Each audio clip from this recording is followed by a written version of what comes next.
The man in the HOA vest had his fingers wrapped around my little girl's wrist, and in that moment, every rule I'd ever followed meant nothing. He wasn't escorting her, he was holding her in place. My daughter, Lily, just stood there frozen, a silent statue of confusion and fear.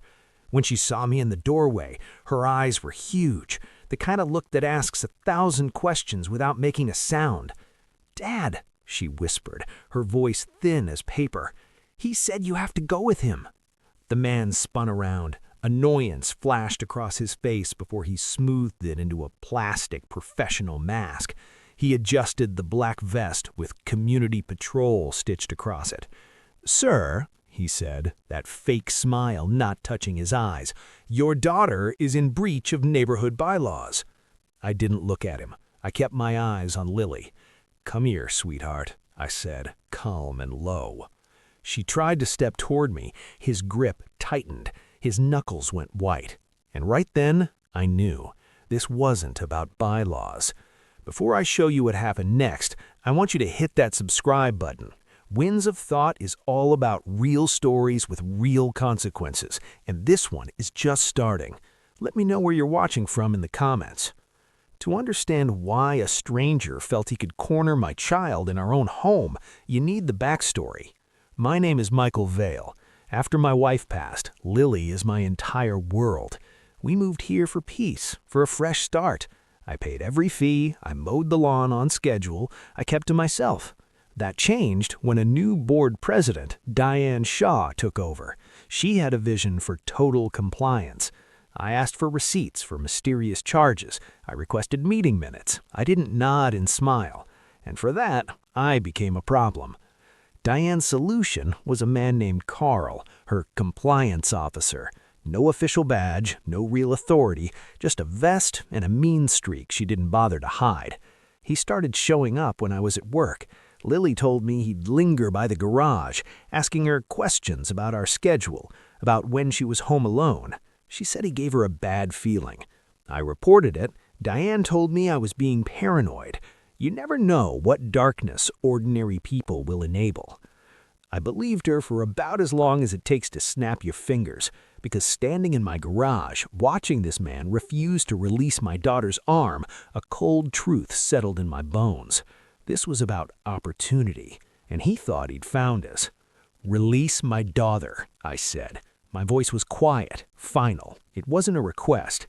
He didn't. That smug, empty smile twitched. He actually leaned closer to her, as if his presence alone was a threat. His fingers dug deeper. Lily whimpered. I took one step forward, just one. Lily's eyes shot to me, terrified. "Behind me, now," I said, my gaze locked on him. He shifted to block her path. That was the line. I crossed the space between us in 2 strides. My hand shot out, not at him, but at the front of his vest. I grabbed a fistful of fabric and nylon and yanked him forward off his feet. He stumbled, off balance. His free hand came up, swinging wild. I drove my shoulder into his chest, pinning him against the garage wall with a heavy thud. "Let go," I growled. He gasped, panic finally flashing in his eyes. He shoved at me, elbows flailing. It was messy, desperate. I didn't hold back. A sharp, focused strike to his side emptied his lungs at a whoosh. He doubled over, choking. A second, harder impact lower down. His legs gave out. He slid down the drywall, clutching his ribs, making wet, gasping sounds. I turned. "Lily, inside, lock it." She fled. The man on the floor tried to rise, scrambling. Mistake. I grabbed him by the collar of his vest, hauled him up, and drove him face down onto the concrete. He thrashed, an animal caught in a trap, all noise and no sense. I twisted one arm behind him back, up high, until the fight left him in one sharp cry. "Stop, please," he wheezed. "I have," I said. I used a zip tie from my workbench to secure his wrists. He lay there on his side, breathing in shallow, pained hitches, the act completely gone. Neighbors were on their porches now. Phones were out. Sirens wailed in the distance, already close. I stood over him, my hands trembling from the adrenaline, from the effort of stopping when every part of me wanted to ensure he never got up again. He looked up, his voice a broken thread. She said it was okay. She said you were unreasonable." I didn't answer. With Lily safe inside and half the street watching, this had just stopped being an HOA dispute. The first patrol car skidded to a halt, lights painting the driveway red and blue. I put my hands in the air and waited. If you're still with me, drop a like on this video. It tells the algorithm this story matters. For Winds of Thought, retention is everything, and we're just getting to the real twist. The officers moved with controlled urgency. One went straight to Carl, now moaning on the floor. Another approached me, his glance going to my front door. "Your daughter?" "Secure. Inside," I said. He gave a single nod. An ambulance was called. The EMTs checked Carl, pressing lightly on his ribs. He screamed, a raw, tearing sound, before coughing violently. "Multiple breaks," one medic said flatly. "Possible pneumothorax." They loaded him onto a gurney, an oxygen mask on his face. The vest offered no protection from the law. Then they needed my statement. I gave it, fact by fact, warning by warning, action by action. I didn't soften it. I didn't need to. Then a female officer asked to speak to Lily. She knelt in our living room, her voice gentle. I stood in the doorway. Lily cried at first. Then between sobs, she told them how he'd grabbed her, how he leaned in and said, "We should talk in private," how he whispered, "It'll be our secret." The most dangerous monsters wear the blandest disguises. The room changed. The air went out of it. The officer closed her notepad slowly. "You did the right thing telling us," she said to Lily. What happened next was methodical.